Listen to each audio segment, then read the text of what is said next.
Hello students, कैसे हैं आप सब। मैं सी एस विपिन अग्रवाल आज आप सबके साथ कंपनीज एक्ट 2013 का एक important and small topic discuss करने जा रहा हूं। हमारे टॉपिक का नाम रहेगा स्मॉल कंपनी। कंपनीज एक्ट 2013 के हिसाब से स्मॉल कंपनी किसको बोलते हैं, कौन सी कंपनी ऐसी है जो स्मॉल कंपनी का स्टेटस ले सकती है, स्मॉल कंपनी के बेनिफिट्स क्या क्या होते हैं, ये सभी चीज आज हम इस टॉपिक में डिस्कस करेंगे। तो चलिए टॉपिक स्टार्ट करते हैं हमारा, स्मॉल कंपनी क्या होती है। As per section as per section 2 clause 85 of companies act 2013। तो सेक्शन 2 क्लोज 85 बात कर रहे हैं स्मॉल कंपनी की डेफिनेशन के बारे में, और लिखा गया है small company means a company other than a public company. तो कभी भी एक पब्लिक कंपनी स्मॉल कंपनी नहीं बन सकती, ये लिखा हुआ है। इसका मतलब अगर हम समझे तो स्मॉल कंपनी जो होगी वो किसी प्राइवेट कंपनी को ही बोला जाएगा। बट ये भी ध्यान रहे कि सारी प्राइवेट कंपनी स्मॉल कंपनी हो जरूरी नहीं है। बट हमें इतना पता लग गया है एक प्राइवेट कंपनी ही होगी जिसको स्मॉल कंपनी का स्टेटस मिल सकता है।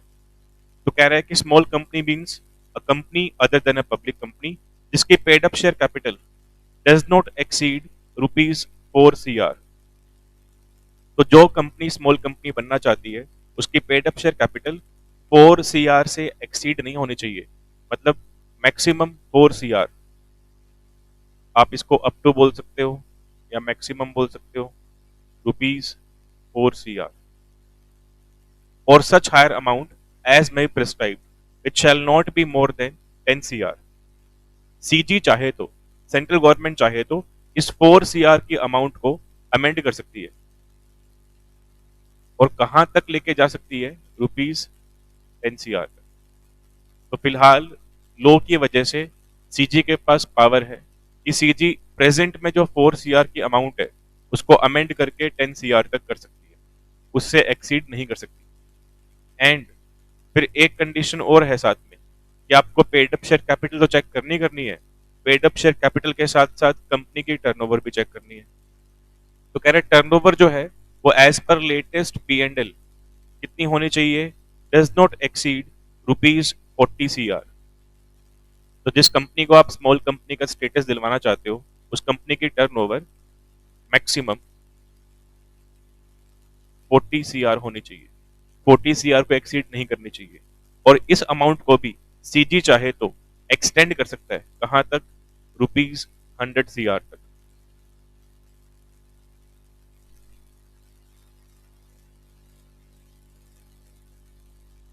मे बी एक्सटेंडेड बोल सकते हैं, या सीजी इस अमाउंट को अमेंड करके यहाँ कोई और अमाउंट डाल सकता है, कहां तक, 100 CR तक।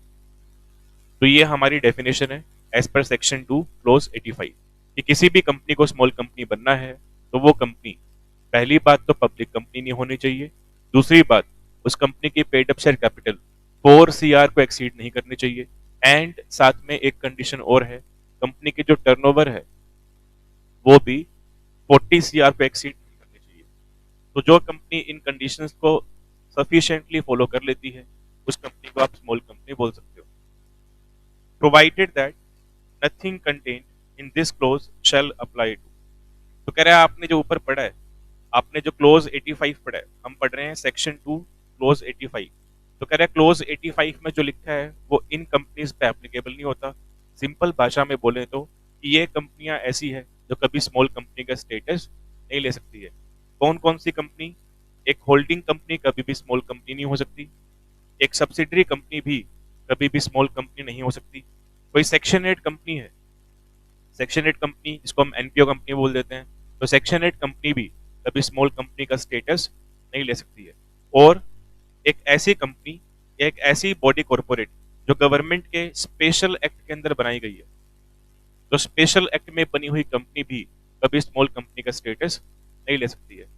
तो ये कुछ कैटेगरीज ऑफ कंपनीज हैं जिनके ऊपर स्मॉल कंपनी के प्रोविजन एप्लीकेबल नहीं होंगे। तो ये वाला पार्ट जो है ये भी डेफिनेशन में ही कवर होगा। तो डेफिनेशन पूरी हमारी क्या क्या कवर हो रहा है, क्या कवर नहीं हो रहा, उन सबको मिला के बनाई जा रही है।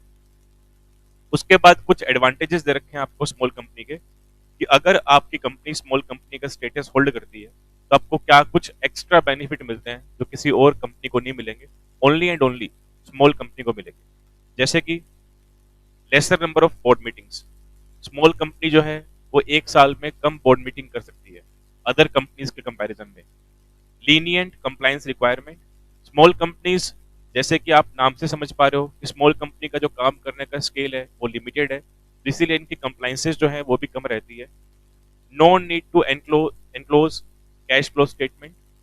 जब एक कंपनी अपनी फाइनेंशियल स्टेटमेंट्स बनाती है एवरी ईयर, तो उसमें कैश फ्लो स्टेटमेंट भी बनाना जरूरी होता है।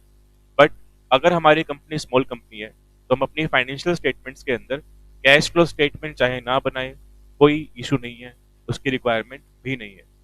Next, laser number of certifications required by professionals. एक कंपनी को अपने रूटीन में या पूरे साल काम करने के दौरान बहुत सारे सर्टिफिकेट्स ऐसे होते हैं जो किसी प्रैक्टिसिंग प्रोफेशनल से लेके आने होते हैं, जैसे कि प्रैक्टिसिंग सीएस से, प्रैक्टिसिंग सीए से, प्रैक्टिसिंग सीडब्ल्यूए से। बट अगर हमारी कंपनी स्मॉल कंपनी है तो इनको प्रैक्टिसिंग प्रोफेशनल से सर्टिफिकेट्स कम चाहिएंगे। ठीक है, तो इससे स्मॉल कंपनी का टाइम और पैसा दोनों चीज बचेगा। Next, averaged annual report. हर एक कंपनी हर साल ईयर एंड होने के बाद अपनी एनुअल रिपोर्ट बनाती है। उस एनुअल रिपोर्ट के अंदर कंपनी की एनुअल परफॉर्मेंस क्या रही थी उसको डिस्क्लोज किया जाता है। बट स्मॉल कंपनी जो अपनी एनुअल रिपोर्ट बनाएगी उसमें जो कंटेंट शो करेगी एनुअल रिपोर्ट के अंदर वो एवरेज फॉर्म में होगा। एवरेज फॉर्म का मतलब आप बोल सकते हो कि लिमिटेड कंटेंट शो करना पड़ेगा आपको, या समरी वे में कंटेंट शो करना पड़ेगा, या कुछ ज्यादा ही इंपॉर्टेंट बातें हैं सिर्फ वही बतानी पड़ेंगी।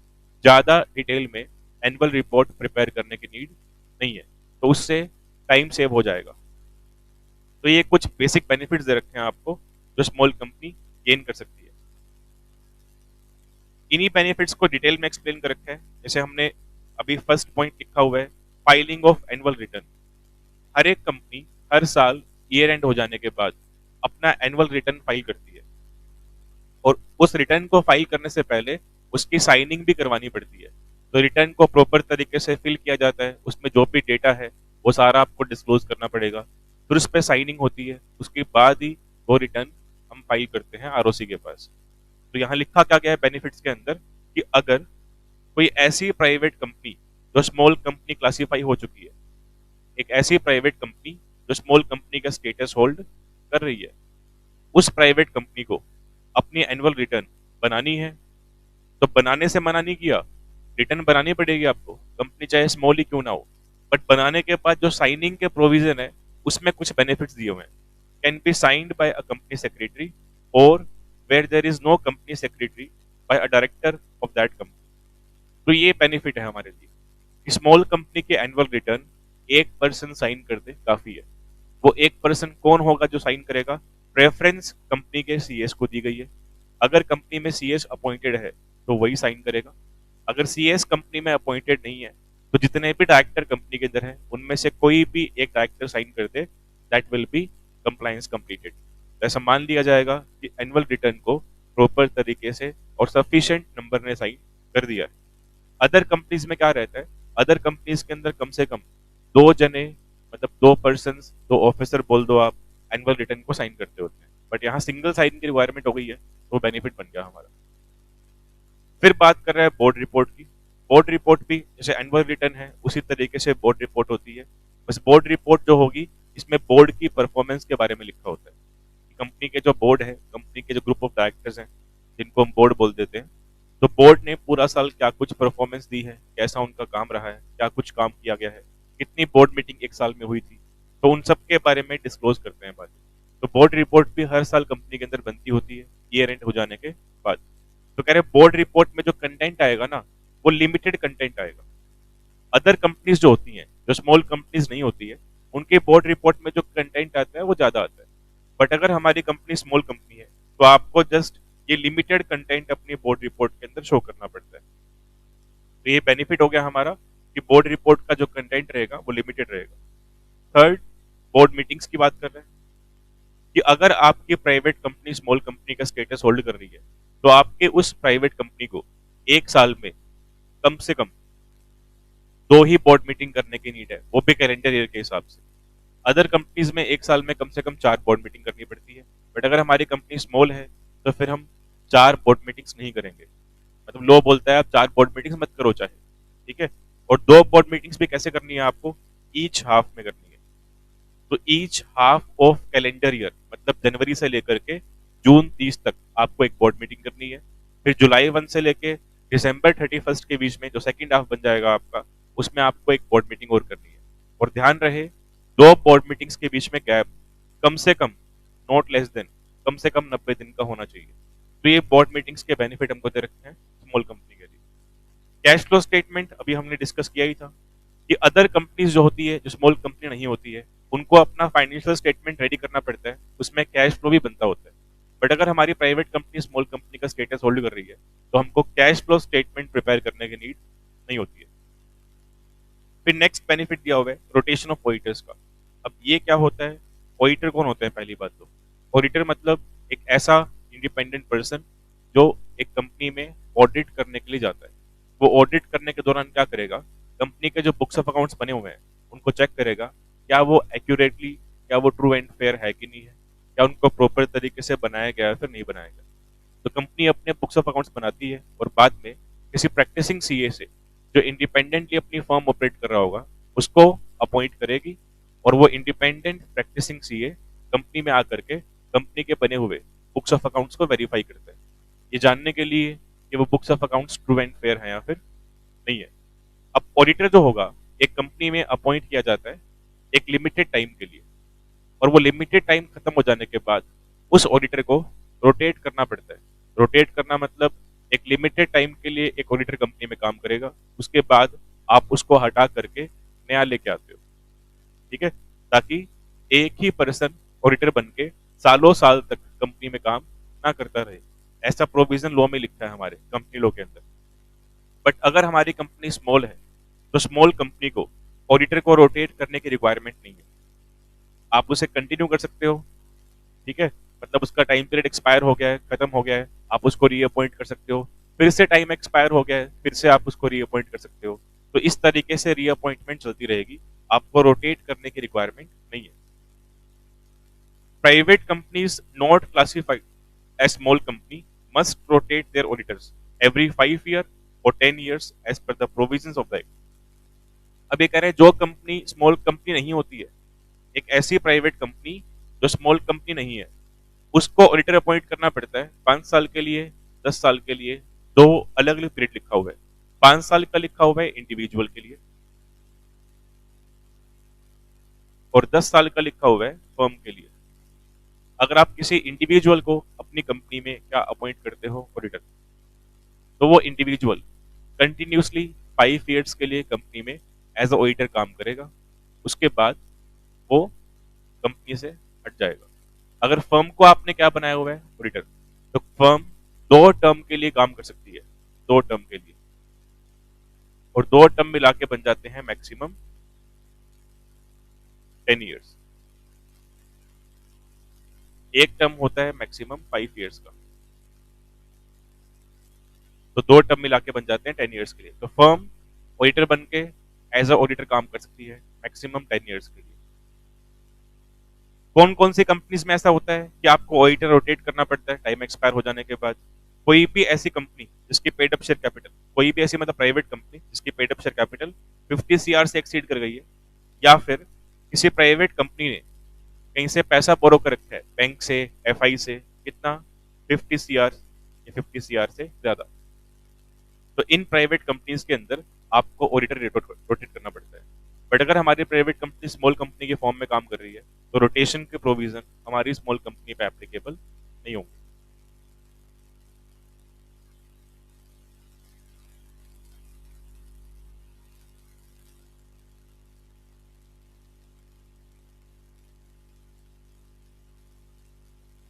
फिर उसके बाद आगे लिखा हुआ है कि स्मॉल कंपनी कभी भी कोई होल्डिंग कंपनी या सब्सिडरी कंपनी नहीं बन सकती। तो होल्डिंग कंपनी, सब्सिडरी कंपनी को स्मॉल कंपनी के प्रोविजन से एक्सक्लूड किया गया है, बाहर रखा गया। इवन दो चाहे कोई होल्डिंग कंपनी या चाहे कोई सब्सिडरी कंपनी कैपिटल के जो रिक्वायरमेंट थी, पेड अप शेयर कैप की रिक्वायरमेंट जो थी मैक्सिमम 4 CR की, टर्नओवर के जो रिक्वायरमेंट थी मैक्सिमम 40 CR की, उनको फॉलो कर रही हो, को फुलफिल कर रही हो, कौन, कोई होल्डिंग कंपनी या फिर कौन, कोई सब्सिडरी कंपनी, तो भी ये कंपनीज स्मॉल कंपनी के परव्यू से मतलब स्कोप से बाहर रहेंगी। तो कहने का मतलब फिर से रिपीट कर रहे हैं, लैंग्वेज चेंज कर दी है, सेंस वही बन रही है कि कभी भी स्मॉल कंपनी के बेनिफिट्स किसी होल्डिंग कंपनी या सब्सिडरी कंपनी को नहीं मिल सकते हैं। उसके बाद नेक्स्ट आगे लिखा हुआ है कि कोई कंपनी अगर एक बार किसी एक साल में स्मॉल कंपनी का स्टेटस होल्ड करती है तो क्या वो परमानेंट हमेशा स्मॉल कंपनी का स्टेटस गेन करेगी? ये कह रहे हैं ऐसा नहीं है। किसी एक साल कोई कंपनी स्मॉल कंपनी बन सकती है, नेक्स्ट ईयर क्या पता ना बने, उससे नेक्स्ट ईयर क्या पता फिर से बन जाए, बिकॉज कंपनी की टर्नओवर और पेड अप आपको एवरी ईयर चेक करनी पड़ती है। कंपनी को एवरी ईयर ये कंफर्म करना पड़ेगा क्या हमारी पेड अप का, क्या हमारी टर्नओवर का जो क्राइटेरिया है वो स्मॉल कंपनी के डेफिनेशन में आ रहा है कि नहीं आ रहा। जिन जिन ईयर्स में आपकी पेड अप और टर्नओवर स्मॉल कंपनी के क्राइटेरिया में आ जाएगी, उन ईयर्स के लिए आप स्मॉल कंपनी हो सकते हो। और जिन ईयर्स में आपका टर्नओवर एक्सीड कर गया 40 सीआर से या आपका पेड अप एक्सीड कर गया 4 सीआर से, उन ईयर्स में आप स्मॉल कंपनी का स्टेटस गेन नहीं कर सकते हो। तो ऐसा कभी नहीं हो सकता, या ऐसा कहीं पे लिखा नहीं हुआ है कि एक कंपनी अगर एक बार स्मॉल कंपनी बन गई तो वो हमेशा ही स्मॉल कंपनी रहेगी, ऐसा नहीं है। आपको एवरी ईयर टर्नओवर और पेड अप का जो क्राइटेरिया है वो चेक करना पड़ेगा। उसके बाद नेक्स्ट लिखा हुआ है कि बहुत सारे बेनिफिट्स ऐसे हैं स्मॉल कंपनी के बहुत सारे बेनिफिट्स ऐसे हैं जो सिमिलर है, सेम है। जैसे किसी ओपीसी को बेनिफिट्स मिलते होते हैं 1% कंपनी को, तो 1% कंपनी को जो बेनिफिट्स मिलते हैं वैसे ही बेनिफिट स्मॉल कंपनी के लिए, but not all the privileges available to OPC are available to a small company.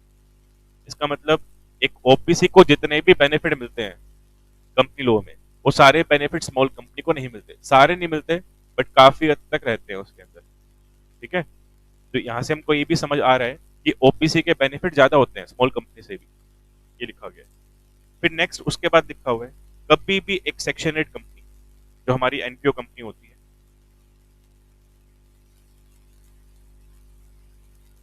कभी भी कोई सेक्शन 8 कंपनी भी स्मॉल कंपनी का स्टेटस गेन नहीं कर सकती है। तो स्मॉल कंपनीज के अंदर सेक्शन 8 कंपनीज को बाहर रखा गया है, सेक्शन 8 कंपनीज एक्सक्लूडेड है स्मॉल कंपनी के प्रोविजन से। इवन चाहे कोई सेक्शन 8 कंपनी पेड अप और टर्नओवर का क्राइटेरिया फुलफिल कर रही हो तो भी वो स्मॉल कंपनी का स्टेटस गेन नहीं कर सकती। तो ये हमारा स्मॉल कंपनी का एक छोटा सा टॉपिक था, इंपॉर्टेंट रहता है सीएस के एग्जाम्स के लिए। तो आप इस टॉपिक को अच्छे से पढ़ेंगे। क्वेश्चन स्मॉल कंपनी के टॉपिक पे केस स्टडी की फॉर्म में भी आते रहते हैं पेपर के अंदर, और सिंपल क्वेश्चन भी आते हैं, बट सिंपल क्वेश्चन कम आएगा, केस स्टडी की फॉर्म में क्वेश्चन ज्यादा पूछते हैं पेपर। तो आज के लिए इतना ही, मिलेंगे नेक्स्ट लेक्चर में एक नए टॉपिक के साथ। Till then bye bye.